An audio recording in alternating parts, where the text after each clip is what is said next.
Hi, this is Todd with ESOTERIC Car Care. Today we're going to be talking about using paint thickness gauges.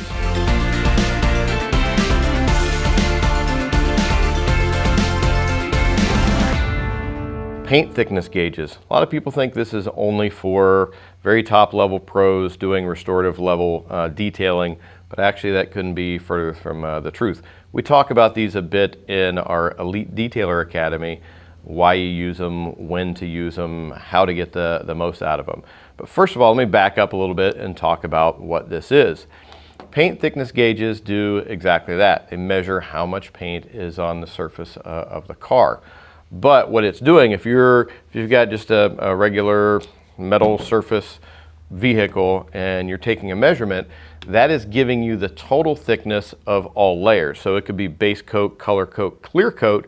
It's going to add all those together and tell you what that total thickness is.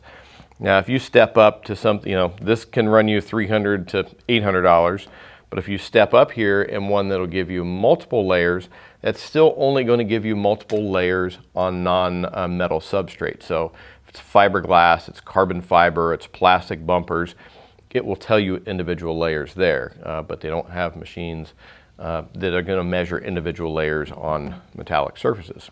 So why do we want to use them? Well, as detailers, I tell people this is more of an insurance policy than anything else.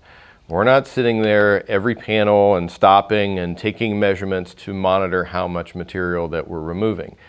Now, right at first when we were working with them, yeah, because we wanted to learn some consistencies of if we're doing this process, we're typically removing this amount of material. So as somebody starting off, you're probably going to use it a little bit more just to kind of familiarize yourself with it. But what these are going to do, if I have a customer that comes in with a car they don't know the history of, I can take measurements with it and I can tell if anything has happened to it, has had any kind of repair work. I'm looking for inconsistencies in the panels. If I've got a Porsche and I know that they normally run 100 to 110 microns, if all of a sudden I see a panel measuring in the 200s, I'm going to take a look closer because I know something has happened to that panel and I want to be careful accordingly. You need to back that down a bit to maybe just a one-step or a light machine polish if it doesn't have enough material on it. Now, the big question is, how much material is enough material? There isn't a definitive right or wrong answer there, but typically speaking, we start finding anything in the measurements below about 90 microns. That's when we're going to start being a little bit careful with it. And in terms of microns and mils, a mil is 25.4 microns. We like to measure in the finer points because it gives us a more accurate reading, whereas if you're measuring in mils, it's going to give you a small number and doesn't give you enough detail in there. One mistake people can do is if they take some measurements and find that it's really high, they may think, I've got plenty of material there, I've got nothing to worry about.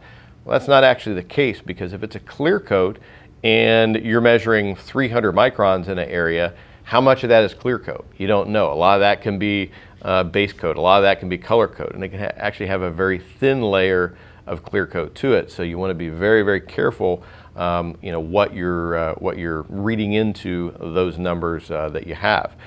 Now, us as a detailing company, products or tools like this, they also add credibility to what we're doing because we're having conversations with customers, we're talking about paint thicknesses, we're taking measurements with them to show them how much they have got to deal with or any issues we might be a little bit concerned. Not only do you get the safety aspect or the insurance policy of knowing when to be careful, but you get the credibility that comes along with it at the same time.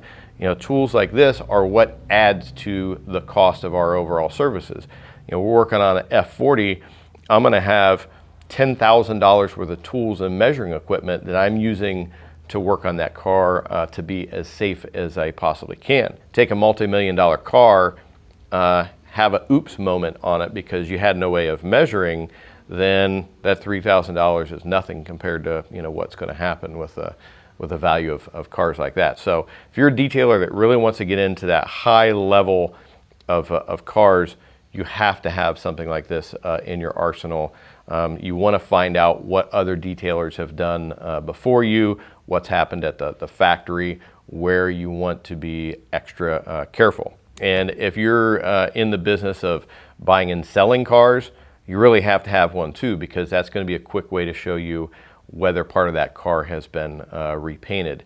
A must-have, in my opinion. If you're a do-it-yourself person at home, probably no need to, unless you're worried about a classic car that you bought and you want to find out what it's had done to it. Otherwise, do-it-yourself person, not really a necessity. But if you're a detailer, you're charging and doing this for a living, you have to find a way to make an investment in it, because one mistake, one vehicle that you didn't know what had been done to it before would definitely pay for something like this, because the cost of having cars repainted can get extremely expensive. So hopefully that sheds some light on the paint thickness gauge, what it is, when to use it, and how to get the most out of it. To recap, it's not necessarily for monitoring how much material you're removing during the process, but using it as an insurance policy to find if there's any issues with that car that you need to be aware of that will make you change up your process a little bit based on those findings, whether they're high or low. If you have any additional questions or comments, please list them below. We're constantly monitoring the comment section on our YouTube channel.